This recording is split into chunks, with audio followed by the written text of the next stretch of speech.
This guy that I'm starting with, his name is Representative Greg Steube, or is it Steube? Who knows? His actual name is probably Representative Greg Ass Kisser, because that's what his job is. I'm sorry, ass licker. Here's Representative Booty Cheeks. Can you tell us about this as a member of the weaponization of the federal government select subcommittee? Well, it's about time. Americans have waited for this for a long time. We saw the Russia collusion hoax, the complete compromise of the deep state. That was all under Comey's leadership. I believe because of all of those things that we now know, they used the intelligence apparatus of our federal government to perpetrate a fraud upon the American people, that the Trump campaign was colluding and conspiring with Russia. In my opinion, he should be charged with treason. But obviously the DOJ doesn't want to go that far. They found something that they can charge him with. He obviously lied to Congress because he knew either he's lying or McCabe is lying. And obviously they have evidence from either communications or something that it's a basis of this grand jury indictment. It is a long time coming where the American people want to see justice of all of the brokenness of our federal government over the last decade. Representative Steube wants treason charges to be filed against James Comey, but he has no real reason behind it, because as you saw him try and explain himself, I guess they've got this, and the third they've got that, and you can tell he's lying because I just said that he's lying. None of it really has any basis for actual fact or any evidence behind it, at least from Greg Stoobe's point of view. But what Greg Steube definitely knows is that there should be treason charges because somebody obviously was lying. You know, so when you see something like that, you may go, I wonder what it is that they're talking about. Former FBI Director James Comey is expected to be indicted in the coming days. The full extent of the charges being prepared against Comey is unclear. They are arguing that there is evidence to suggest Comey lied to Congress in his testimony on the Hill in September of 2020. And for viewers out in the audience who may not be legally as nerdy as me and Ken, I'll just say that there's a statute of limitations to charge people with the crime of lying to Congress or perjury, and that's 5 years. The 5-year statute runs this month. It's also important to know, though, that the U.S. attorney, the Trump-appointed U.S. attorney in this office, Eric Siebert, was essentially forced out last week, in part because he was refusing to bring these cases. We're told that he was opposed to prosecuting both James and Comey on these grounds, and he's out now. And the new U.S. attorney is a former Donald Trump defense lawyer who's never prosecuted a case. So that's the state of affairs. What is her legal expertise, or her legal arena? She's a lawyer. She was a lawyer in the White House for a while. She represented Donald Trump in the Mar-a-Lago investigation. She's not a prosecutor. Lindsay Halligan is her name.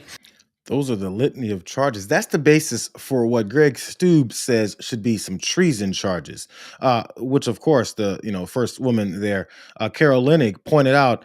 These full extensions of the charges are unclear. How does he know that he should be charged with treason when he does when the people who are trying to indict him haven't even put together all their charges, haven't figured the whole thing out? All they know is that woman at the back end that they were talking about, who's been placed as a U.S. attorney there out in Virginia to replace the guy who said these charges suck and there's no way these things will stick. But she's been placed there because she has absolutely zero prosecution in any kind of background for prosecutorial charges. So that's perfect. That's the kind of experience that this administration looks for. They look for somebody who doesn't know anything, has never done anything, but the one thing they do know is that they're ready to follow Donald Trump's orders, kind of like how an authoritarian acts. Don't forget this one main thing. I think the deadline for them to file these types of charges is Tuesday, which also leads back to what we mentioned, I think, earlier in the week, or maybe it happened late last week, when Donald Trump posted that message to Pam Bondi saying, get this done as soon as possible, because their statute of limits on that 5-year window is closing quickly. It's about to close, so let's hurry up and get it done. Not because it has any basis for any kind of legal authority or any kind of legal basis. The real reality is we might run out of time for me to go ahead and get my revenge. I almost dropped the ball on that as I was destroying this country. This is where you figure out the reality versus the propaganda. So what exactly is he accused of lying about, Ken? Well, there was an exchange. There was a seminal hearing back in September of 2020 where congressional Republicans grilled him in the Senate about the Crossfire Hurricane investigation, the FBI Trump-Russia investigation. And remember, there were some issues around FBI mistakes, and the Republicans were accusing him of all sorts of misdeeds and of relying on that dossier. But in one exchange with Senator Ted Cruz, he was asked about a previous question that had been put to him back in 2017 by Senator Grassley about whether he had ever authorized the leak of information about the Trump administration or the Clinton administration and Hillary Clinton. And he said that he had not. He repeated his answer back in 2017. The Republicans were suggesting at the time, and we believe at least one theory of this is now, that was a lie. Of course, Comey insists it wasn't a lie. That Comey, in fact, had authorized somehow a leak of information. And what Ted Cruz cited during the hearing was a leak by then Deputy FBI Director Andrew McCabe to the Wall Street Journal about an FBI investigation into the Clinton Foundation. Now, what's important to know about that is there was a whole Inspector General report about Andrew McCabe's behavior and his leaks, and he was criticized in that report. But that report found that he was authorized on his own as the deputy director to talk to the media, and that he did so without explicit authorization from Comey. So on its face, that doesn't seem to support the idea that Comey lied. So again, that explanation that they don't want you to listen to, that's why they call everyone else fake news, is based strictly in what McCabe was allowed to do versus what it was that James Comey knew. And so their whole basis for this entire potential indictment is to say that that James Comey lied. And the thing is it's been long enough now that many people probably don't even remember what it is that went down, how it went down. But what they do know is that Donald Trump has not effing stopped talking about it. He keeps talking about Russia, Russia, Russia. You notice every time I feel like I say this probably half the time that I hear him talk and say Russia 3 times. Every time he brings it up, the whole point is to flip the reality on its head. But I'm going to give you as the last bit of details and information about this whole indictment and what is that probably will happen and then won't happen. Could they secure an indictment? Yes, the grand jury is a prosecutor's tool, and I mean, that was the old saying: you can indict a ham sandwich, for sure. The problem is making this charge stick. So is this just political theater? Indicting Director Comey, arresting him in his home, but did he actually knowingly provide material false information to Congress? Very hard thing to prove, especially when there's information that has already been established that's exculpatory through an OIG investigation. What about the Truth Social post where he says, Pam, you got to go after these people? I'm summarizing. Does that give, in talking to Joyce Vance, she said that might give any defendant a way out of this by saying this is political retribution. It's something that you're not allowed to do. You're not allowed to politically target people for prosecution. It's certainly, the optic of it is terrible. People will perceive this as political retribution, even if it was a legitimate case, which it doesn't appear. But can a case get thrown out for under that reasoning? Of course it can. And if he does get indicted and it moves forward, this case could get dismissed at any step along the way, long before it actually goes to trial. It can be thrown out at any point, and these charges are so frivolous. Again, the guy that Donald Trump appointed to be the attorney in Virginia, he just fired him after a few months because he said, these charges suck. This is embarrassing. If I put these charges forward, they're going to get tossed out. In order to try and make this point actually be some basis in reality, despite all that reality that you just heard, this is where the propaganda goes. Even if you poll Democrats today, they will tell you 30% of them will say that they believe that Trump conspired with Russia in the 2020 election. It's completely and absolutely false.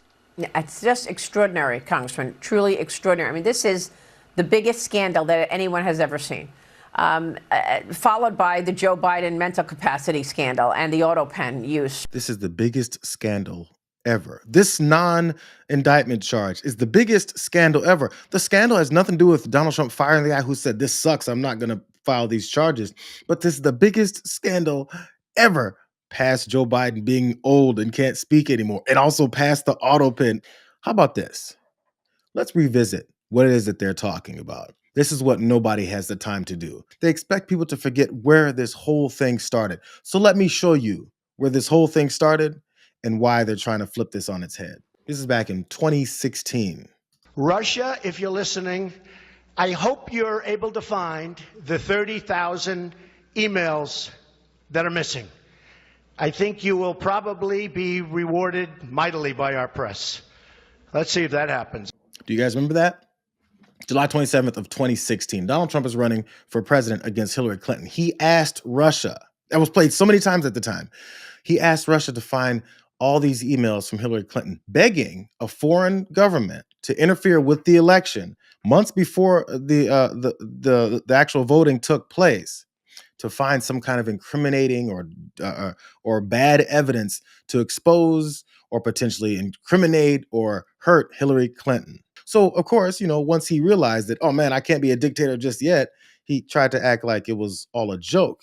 If you tell a joke, if you're sarcastic, if you're having fun with the audience, if you're in live television with millions of people and 25,000 people in an arena, and if you say something like, Russia, please, if you can, get us Hillary Clinton's emails. Please, Russia, please. Please get us the emails. Please.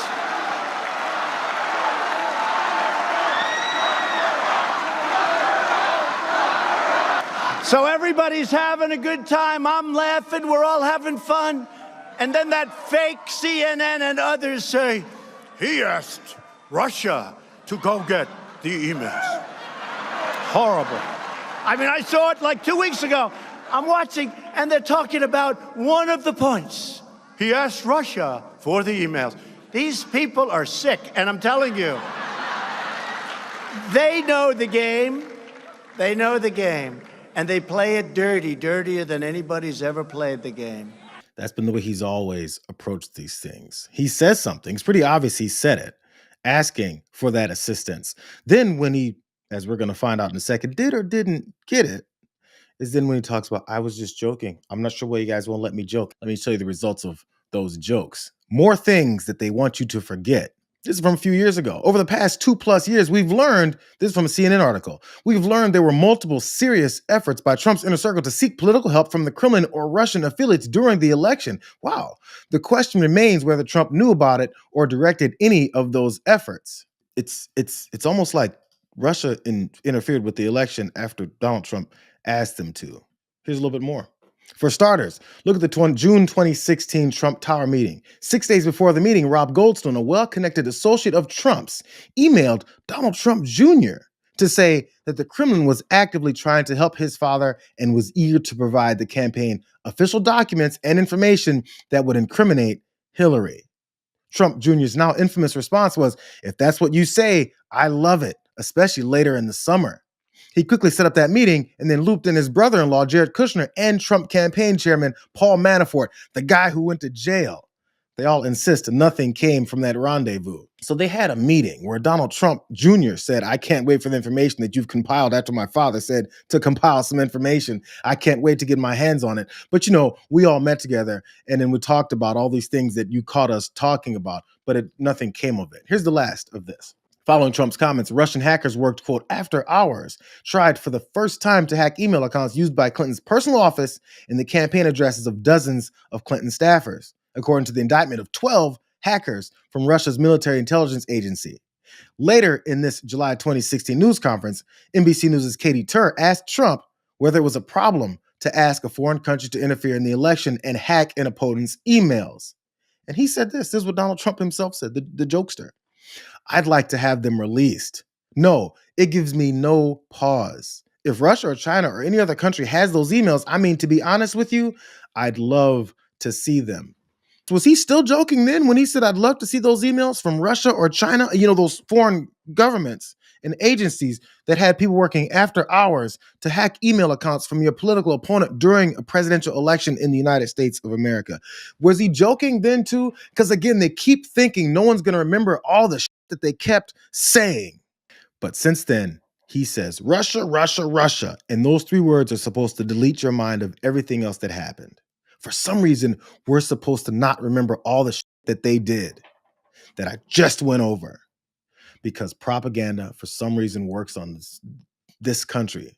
And all that reality we just heard isn't reality anymore. But Maria, bear in mind, the American people watched this play out. Yeah. They heard what President Trump had to say. They saw how DOJ was weaponized, how it was used against him, how other federal agencies were brought to bear against him, his family, people that supported him, people that were involved in the campaign, the amount of surveillance that was done, and what the American people have realized. Things that President Trump said were happening to him were actually taking place. Now, those that did this need to be held responsible, and it is important that this go to the grand jury and that they send something back. I hope they send it back today. And I think it would be appropriate to see an indictment, but we will see what the grand jury has to say today. It's ridiculous lines like, the things that Trump said were happening to him were happening. And the American people know that now. Who has Marsha Blackburn been talking to where she has such a declarative statement? These are empty statements. If only they had enough time to go back and sift through all of that stuff that actually happened. Since it happened, he keeps saying it didn't happen.